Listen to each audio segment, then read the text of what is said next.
I woke up in a bright, cold room with machines beeping quietly around me. My heart was racing, but not because of fear at least, not at first. It was because Dr. Allen, a calm man I had trusted for years, was staring at a screen in complete silence. His face had changed from calm to something I had never seen before, serious worry. He finally spoke, his voice low and careful. "There's something unusual inside your body," he said, pointing to a strange shape on the scan. I squinted at the glowing image. My mind couldn't understand it. How could this happen? I had always been healthy. I rarely got sick, and I certainly didn't do anything strange with my life. Dr. Allen's words felt heavy, like a stone sitting on my chest. What is it?" I whispered, my voice shaking. He paused, then said slowly, "It's not natural. It did not grow inside you. It's foreign. And it has been building up, slowly, over time." I tried to breathe. Slowly, my mind reached the one place it had to go. Every morning, without fail, my daughter Grace brought me coffee. A small cup, warm and sweet, just the way I liked it. She smiled every time. She never drank it herself, never even tasted it. Just brewed it, brought it to me, and washed the cup immediately afterward. My hands shook as I thought about her. Could it have anything to do with this? Dr. Allen leaned forward. "Have you been drinking anything unusual? Anything you didn't notice?" I blinked at him. "Just coffee. Every morning my daughter brings it to me." He nodded slowly. "That could explain it, but we need to test carefully. Every drop counts." I felt my stomach twist. I loved Grace. I trusted her more than anyone in the world. And yet, something inside me whispered that maybe, just maybe, the very thing I loved most could be hurting me. The doctor continued, pointing to the screen. "See this pattern? This small object has been building over months. It's tiny, almost invisible at first, but now it is enough to be dangerous." I sank into the hospital bed. I felt cold, but my body also felt heavy with disbelief. How could this happen without me feeling it? Without pain? Without warning? I remembered the mornings vividly. The smell of coffee in the air, Grace humming while she prepared it, the warmth of her smile as she handed me the cup. Each memory now felt strange. What had I been missing all this time? For the first time, fear crept into my heart. Not just fear of illness, but fear of betrayal. Fear of what I didn't see in the person I trusted most. I sat silently, staring at the white walls, the machines, and the doctor, who looked at me like he had seen far too much. My mind was a storm. Love, worry, disbelief, confusion, it all swirled together. I had no answers. I had only questions. And somehow, deep inside, I knew life would never feel the same again. Before the hospital, life had always felt calm, almost perfect. After my wife passed away years ago, Grace became my world. She was careful, kind, and always near. The house felt empty when she wasn't around, but her presence filled every corner. Every morning, without fail, I would wake to the soft sound of footsteps in the kitchen. The smell of coffee would drift through the hall, warm and comforting. Then Grace's gentle voice would call, "Good morning, Dad." She always smiled, and I always felt lucky. Not just for the coffee, but for her. She took care of everything, cleaning the house, cooking meals, making sure I had everything I needed. Neighbors often commented on our bond. Mrs. Turner, who lived next door, would wave whenever she saw us together. "Your daughter treats you like a king," she would joke, and I believed her. I thought our life was simple, safe, and filled with love. But small things had always seemed a little off. I didn't notice them at first because I was happy. Grace never drank the coffee herself. She would prepare it, set it in front of me, and wash the cup immediately. Sometimes, if I accidentally skipped it, she would frown, not angry, but tense, almost nervous. I never thought much about it. I assumed she just cared. There were other tiny details, too. Grace was always very strict about schedules. Meals had to be eaten on time. I had to take my vitamins exactly when she reminded me. Even small tasks, like folding laundry or watering plants, felt like she was watching closely. I loved her for it. I didn't think anything else. Life was mostly ordinary, with quiet routines and warm afternoons. Sometimes I would sit on the porch, sipping my coffee and watching her walk in the garden, humming softly. The world outside could be chaotic, but inside our home it felt safe. Yet, slowly, the first signs of worry were creeping in. I had started feeling tired more often. My body felt weaker than before. I blamed age. I thought maybe my heart was slowing down or my sleep was disturbed. I didn't think it could be serious. Even so, I sometimes noticed little moments. Grace would throw something tiny into the trash early in the morning, quickly glancing at me, before pretending nothing happened. I laughed it off once or twice. "You're too careful, Grace," I said. And she just smiled, warm and reassuring. At the time, I thought nothing of it. Life was simple. Love was simple. My daughter's care felt natural. I trusted her completely. She was my comfort, my safe place, my family. But looking back now, I can see the hints I ignored. The small details, the strict routines, the tiny actions that didn't make sense. They were there all along, quietly waiting for the moment when my world would shift.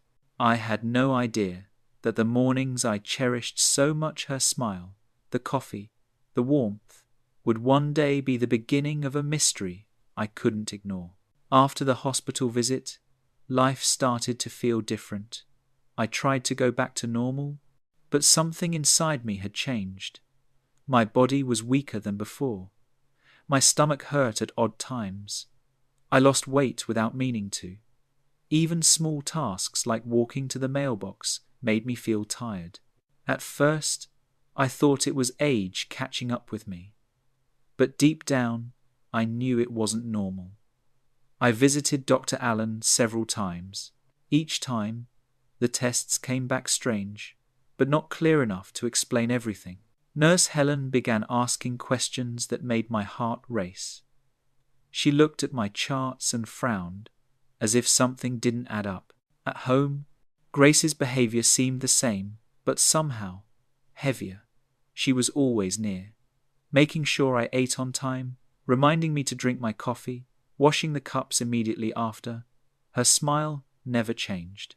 But sometimes I caught her staring at me for a moment too long, and her eyes, they looked different, sharper somehow, like she was watching everything I did. One morning, I saw Mrs. Turner, our neighbor, in the yard. She smiled at me nervously. "I don't want to worry you," she said quietly, "but I've seen Grace throw small things into the trash early in the morning. Little pieces of I don't know what." I laughed at first, trying to brush it off.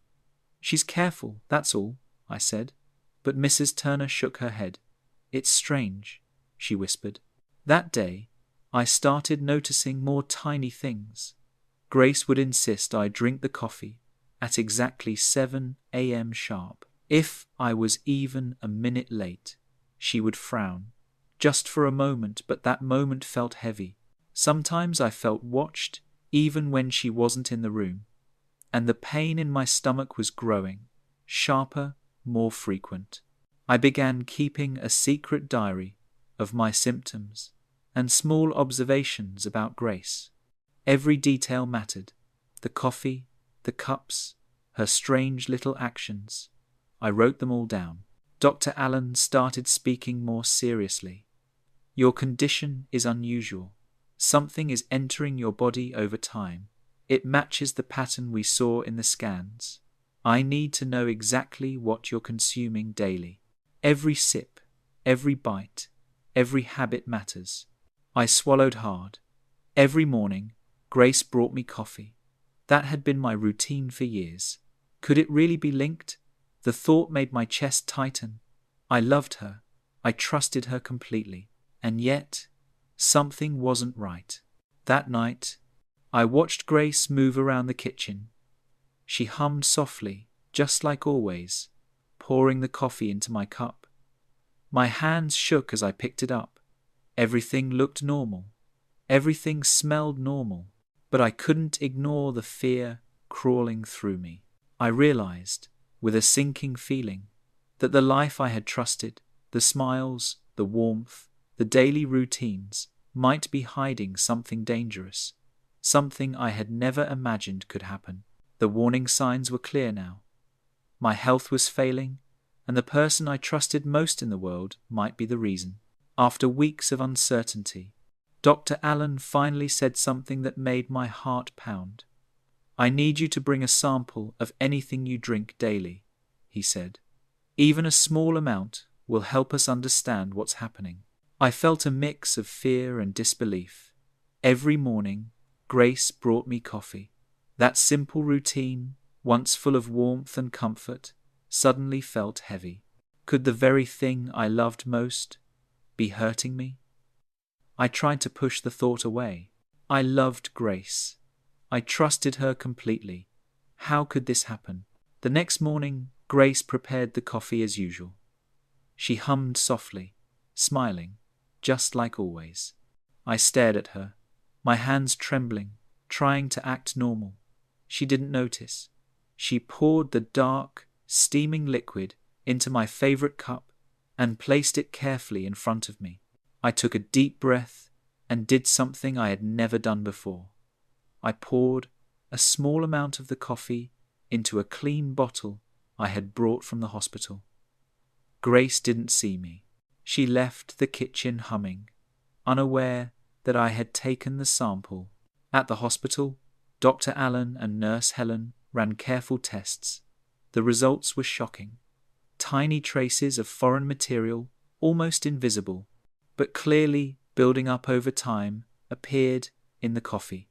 Dr. Allen looked at me gravely. "This matches what we found inside your body," he said.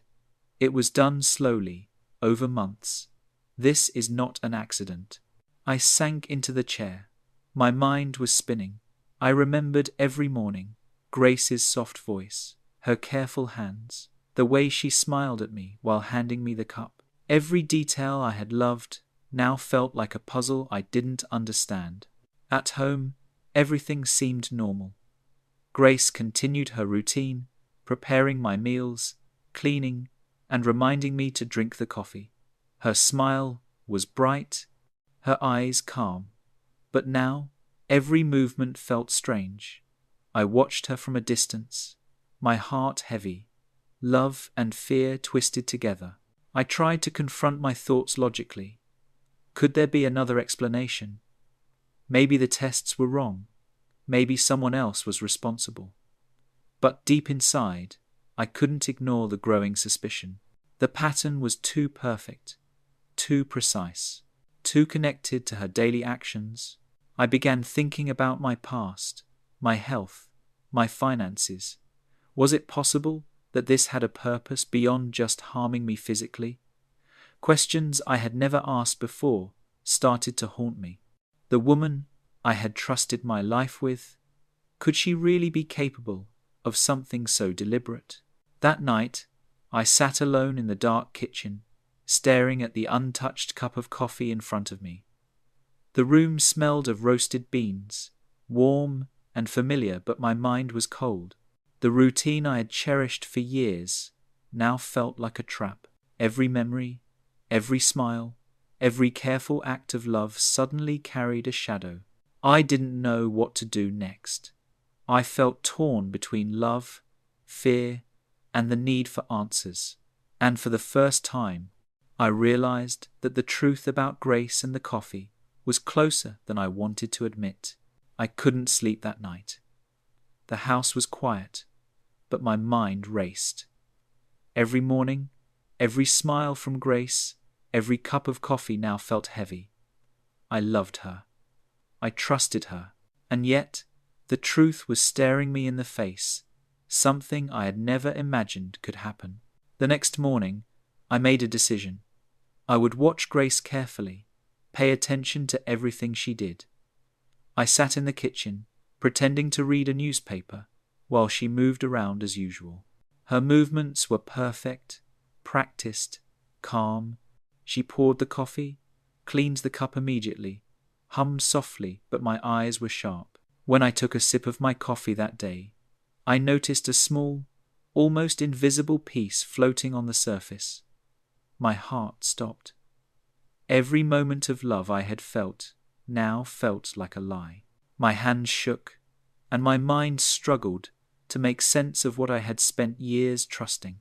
I went straight to Dr. Allen. He looked at the sample I had brought and nodded grimly. "It's deliberate," he said.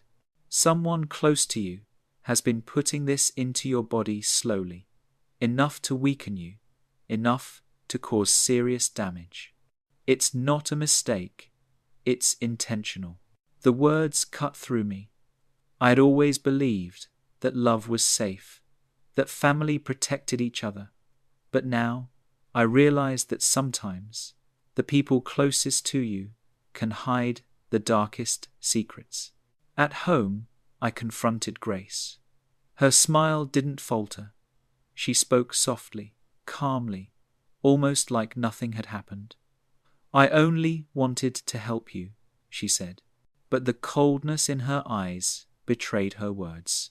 I realized then that everything I had believed, the warmth, the care, the love, was a carefully built mask.